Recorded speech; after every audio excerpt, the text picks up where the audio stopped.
Welcome to ప్రజా ప్రకాశం news. ఇచ్చిన మాట ప్రకారం పేద ప్రజలకు వైద్య ఆరోగ్య సేవలు అందించే లక్ష్యంతో దర్శి ప్రభుత్వ ఆసుపత్రిలో దర్శి నియోజకవర్గం Telugu Desam party incharge doctor Lakshmi తన సొంత వ్యయంతో సిటీజీ మిషన్ను శనివారం ప్రభుత్వ వైద్యాధికారులకు అందజేశారు. ఈ సందర్భంగా డాక్టర్ లక్ష్మి మాట్లాడుతూ, మన మంచి ప్రభుత్వం 100 రోజుల పాలనలో అనేక అభివృద్ధి సంక్షేమ కార్యక్రమాలను ముందుకు తీసుకువెళుతూ ప్రజా ప్రభుత్వంగా విరాజిల్లుతుందన్నారు.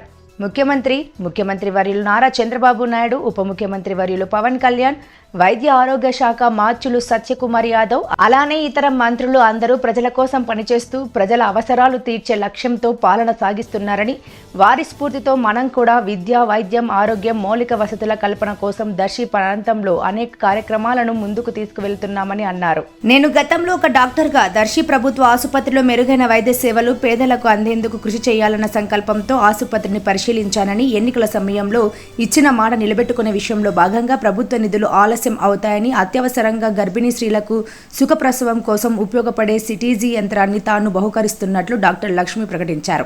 ఈ కార్యక్రమంలో డాక్టర్ గొట్టిపాటి లక్ష్మితో పాటు మాజీ శాసనసభ్యులు నారపశెట్టి పాపారావు, ప్రభుత్వ వైద్యశాల సూపరింటెండెంట్ డాక్టర్ సుమన్, ఇతర వైద్యులు, వైద్య సిబ్బంది తదితరులు ఉన్నారు.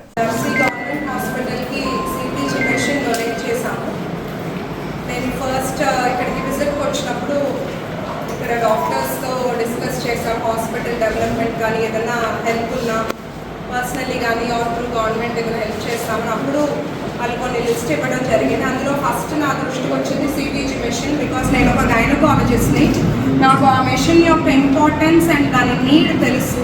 ఇప్పుడు మనకి ఎట్లా ఈసీజీ అని మన హార్ట్ మానిటర్ చేసేది కార్డియాక్ డాక్టర్స్ దగ్గర అవైలబుల్ ఉంటుంది, అట్లాగే ఒక ప్రెగ్నెంట్ ఉమెన్ లోపల ఉన్న బిడ్డ యొక్క గుండె మానిటర్ చేసేది ఈ సిటీజీ మెషిన్.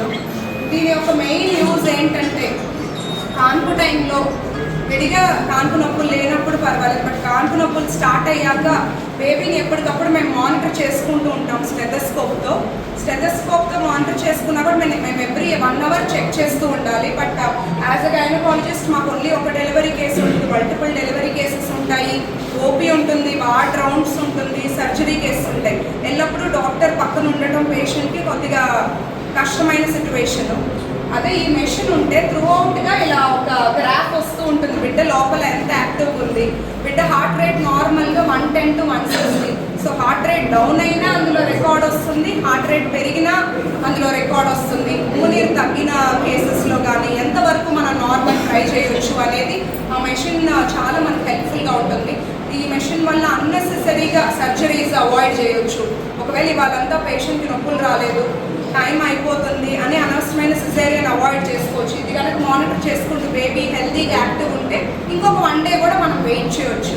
అట్లాగే హై బీపీ ఉంటుంది మదర్స్కి, అప్పుడప్పుడు షుగర్ ఉంటుంది, వాళ్ళలో కొంచెం హార్ట్ రేట్ ఫస్ట్లో ఇనిషియల్గా అందరూ బాగానే ఉంటారు, ఒకసారి కాన్పులోకి వెళ్ళాక లోపల మస్ట్ కూర్చోవటం కానీ, బొడ్డు తాడు టైట్గా బిగేసుకోవటం, ఇవన్నిటిని మెషిన్ ద్వారా గుర్తించవచ్చు.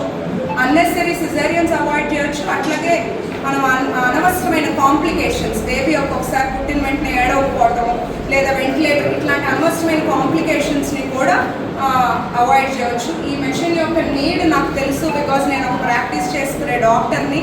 నిరంతరం నేను ఆ మెషిన్ మీద డిపెండ్ అయి ఉంటాను, ఎందుకంటే ఆ మెషిన్ని చక్కగా స్టాఫ్ మానిటర్ చేసి ఏదైనా ఎమర్జెన్సీ ఉంటే వెంటనే మాకు వచ్చి డాక్టర్స్కి ఇన్ఫార్మ్ చేస్తారు, ఇట్లా బేబీ హార్ట్ రేట్ డ్రాప్ అవుతుందనో, అప్పుడు మేము దానికి తగిన యాక్షన్ తీసుకుంటాము. సో నా సైడ్ నుంచి ఇది నా first step or help for government hospital డెవలప్మెంట్గా భావిస్తున్నాను.